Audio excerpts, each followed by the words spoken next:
All right, let's start with the best young quarterback in the NFL, and that's Jayden Daniels. My goodness, the Commanders have now 7 wins this season. 7! They've already eclipsed their season win total, Colin. Yep. With a season sweep of the New York Giants. They are leading the NFC East. Daniels threw for 209 yards, 2 touchdowns. He's got the Commanders off to their best start since 1996. A pretty thorough beatdown of the Giants. By the way, did you see Daniel Jones's numbers at halftime? He was 4 of 6 0 yards. for 0 passing yards. Brian Daboll basically said, I don't trust you at all. I don't want you throwing the ball. You're going to lose the game for us.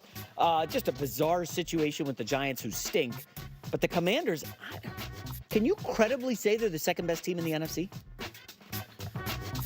I feel like, again, this is such a baby steps league. I think they feel a little like Green Bay last year. Really exciting and fun. I think reality, Niners, Lions, Stafford, McVay. They still got it. Stafford and McVay got some work to do still. Well, it's a very young team, but they are. I just think Washington's going to have a great regular season, and then you're going to look up in January and go, okay, it's got to be another step. Because I think Detroit's better. I think Detroit, yes. San Francisco, when healthy, is better. If healthy. I also think the middle of the NFC, these Minnesotas, Rams, Arizona, the middle of the NFC is pretty good. Yes, but Washington is very good right now with Jayden Daniels. And I got to ask you about Cliff Kingsbury. I've heard all these people, oh, no, he's just better as an OC, better as a... How do we know that? Why shouldn't he get a second chance at being a head coach? How do you know he wants that? It's a great lifestyle. Who wouldn't? I think he's been a college and a pro coach. It didn't work. He makes $3.5 million. Not married, no kids. Wait a minute. He got Arizona to the playoffs. Come on. No, I know that, but they look better now than they did with him. And I love Kingsbury, but not everybody wants to be. I just read a story yesterday online about not everybody wants to climb the corporate ladder. Like, he has $30 million in the bank, good-looking single, doesn't have to deal with the nonsense of being a head coach. He's got really good leader. He can go. I mean, I know this. When he went to USC, I know this because I heard this inside the program. He said, I don't want to recruit. I don't want to deal with anything. I just want to coach Caleb Williams. He didn't want to do anything else. Okay. And I think he loved it. So? I think he was like, I want to be an OC. I don't want to have to deal with the media or the cap. I don't want to deal with discipline. He didn't want to deal with any of that stuff. Okay, so let's say the Chicago Bears get rid of Eberflus and say, hey, one guy knows Caleb as well as anybody. Cliff, we want you to come in and interview. You think he doesn't even interview? Nope. I think Bears are cheap. I wouldn't do it. Bad ownership, front office, Bears are cheap. I wouldn't do it.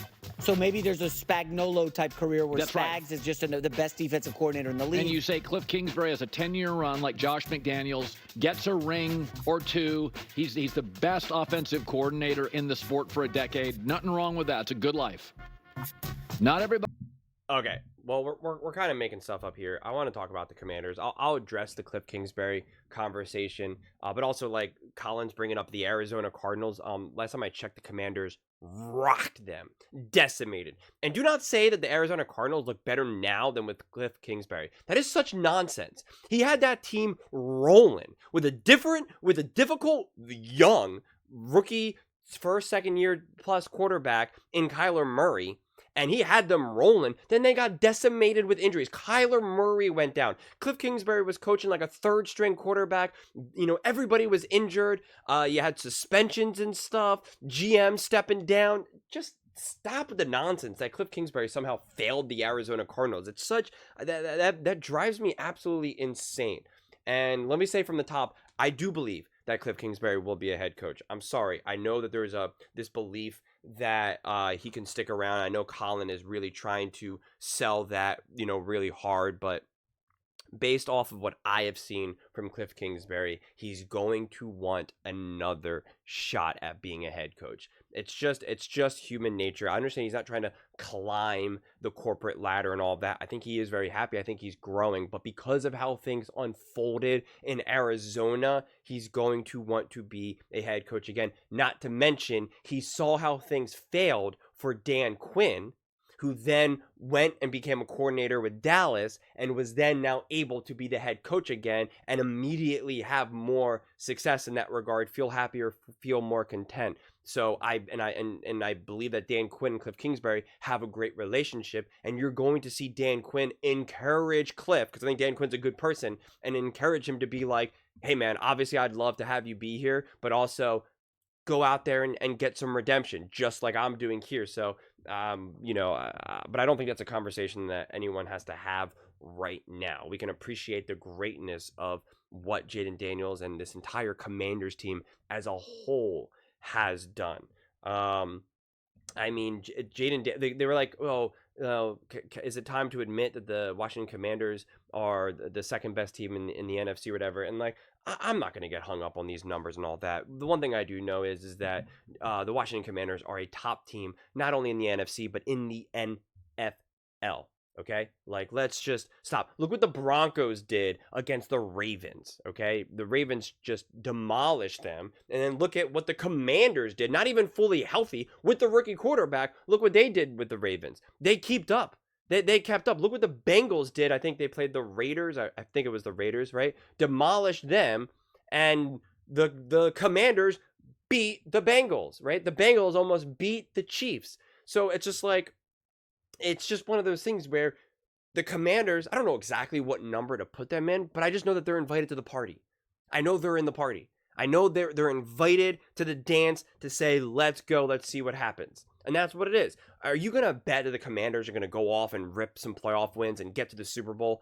Again, no matter how big of a Commanders fan you are, it's probably unlikely to happen, right? And he says that they're like the Packers of last year, and I'm kind of like, well, why can't they be the Lions of last year, where they ripped off all these wins, had some big wins, an exciting coordinator, an exciting offense that gave people fits, and they went to the NFC Championship game, right? Like, why is it that they're just the Packers, where they're like pretty cool, good team, win a big playoff game, and then they lose to the 49ers? I'm not going to put a team in a box. We're so quick to try to put teams in boxes, which is why I'm very anti-numbers, and I'm just like, I just think you're good. I think you're a top team. That's as far as I'm going to go. I have no desire to be like, are you 1, 2, 3, 4, 5, 6? We got lost in those numbers too much, right? Because again, you use the Ravens as an example.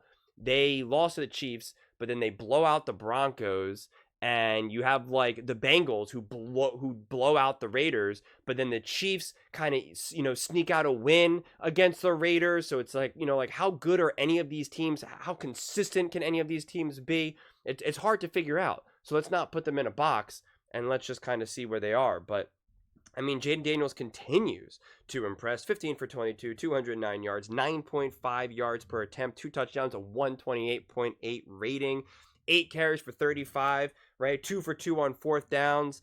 I mean, just great. Just great stuff. I mean, they're just so well prepared, so well coached. Right? It's to close out the half, right? There's 20 seconds left. They're at the 43-yard line. It's 3rd and 18, right? They convert, then an 18-yard, then they're at the 18-yard line, 11 seconds left, and Jayden Daniels throws a perfect strike to McLaurin for a touchdown. And it's like, that's such an insanely underrated play. Not only were they able to execute it flawlessly, where they're already laughing now, right? Like the commentators, I forget who it was. I want to say it was Roma, but now I forget because that might have been the game before. But they're laughing where they're like, this team can kind of do anything. We saw what they were able to do with the Hail Mary. They're like, and because I think when they pointed out when there was 20 seconds left, they're like, don't count this team out. And they're laughing in a positive way because they're just kind of saying like, this team can kind of do anything, right? Like that's the level of respect that the Commanders have been able to get right now, where they're laughing at them in the sense of like, don't ever doubt them, right? Like it's a positive laugh at. But the touchdown throw to McLaurin, Jayden Daniels' anticipation is through the roof. It's why I'm so adamant about saying like, stop just focusing on the stats, because if he was not 15 for 22 and then had only 170 yards or something, they're like, oh well, that. His anticipation. He threw that ball to McLaurin. McLaurin had his head down, wasn't looking, and McLaurin was only at the 10 at that point. And when Jayden Daniels released the ball, it was in the perfect spot for McLaurin to catch. Like, that is what so many of these young quarterbacks fail to do. Veterans fail to do. They fail to have high levels of anticipation, a rhythm, and timing, right? It is what so many quarterbacks struggle with. It's what Caleb Williams is struggling with right now, right? He can throw a great deep ball, but not great anticipation of that deep ball. You have a quarterback now who's obviously rushed, right? They're trying to get this going, 20 seconds, then 11 seconds, right? There's so much going on. There's a lot going on, and to be able to have just such pinpoint anticipation, right? And true anticipation with distance, not because technically there's also anticipation when you're like 5 yards away and someone's, a receiver's running across the field. That's technically anticipation too, right? Making sure that you're leading the receiver, not kind of throwing it a little bit behind them, right? So like anything, there's different degrees of it. What he shows is just elite levels of this, which is why I will continue to laugh anytime people say, oh, he's just a running quarterback. It's like, that's just insanity. So it's just, he's a point guard, right? I mean, he's just an elite point guard, an elite distributor. It's just, what he's doing is just unbelievable. Seriously. It's unreal. And this offense and Cliff Kingsbury and the defense stepping up as well now. It's hard to have too many strong takeaways defensively from this game, because it is Daniel Jones and the New York Giants, and they're just an absolute mess, honestly. So I know it's fun to see him have 4 for 6, no passing yards, and 1 passing touchdown somehow. How those stats can kind of, make sense is always funny to me. But like, I don't think, again, if you're a Commanders fan, you shouldn't have too strong a takeaways from this type of defensive stance personally, right? Like I think when we're trying to grade how good this team is, then we want to be as honest about the opponent that you're playing. But this team is definitely becoming a complete team. I don't think we can just automatically also say that, because at one point it felt like the offense was rolling, but the defense was a little bit more of a liability. I no longer necessarily think that. This is clearly an offensive-led team with an incredibly dynamic young quarterback in Jayden Daniels, with an incredibly brilliant play caller, play designer, game planner in Cliff Kingsbury. And so it's just all meshing together. And, they're also coming into stride at such a perfect point, because now they're going to face the Cowboys, who they should be able to beat handedly. They're going to face the Eagles, which should definitely be a tough game for both teams, quite frankly.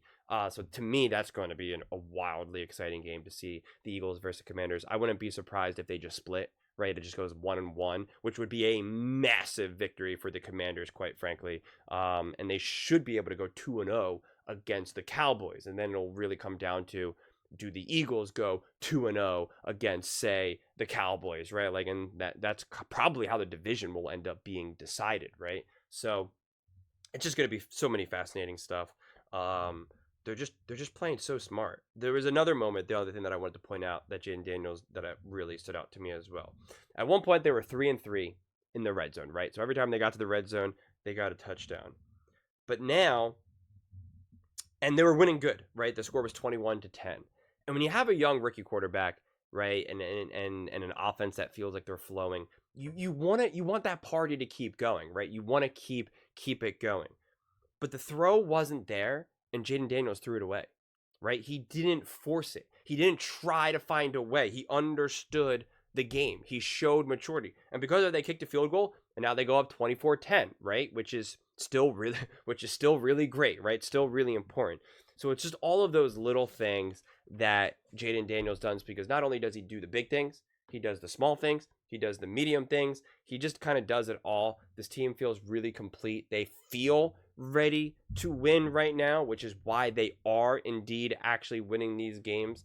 And, again, in terms of like where to rank them in all of this and to compare them to the Packers of last year or whatnot, if we're going to play that game, at a minimum, I think that they would be considered a step above the Packers from last year. But I will caution Commanders fans to get too high on your own supply, because they will most likely be humbled and outmatched. That is kind of what happened against the Ravens. I know there was some other things, they weren't fully healthy and et cetera, but the Ravens did prove to be the more resilient team, at least on that day. And so, yeah, you do at the end of the day want to manage expectations, right? The Bears were feeling themselves after they won a few games and were like dancing and saying, let's go, let's go, let's go.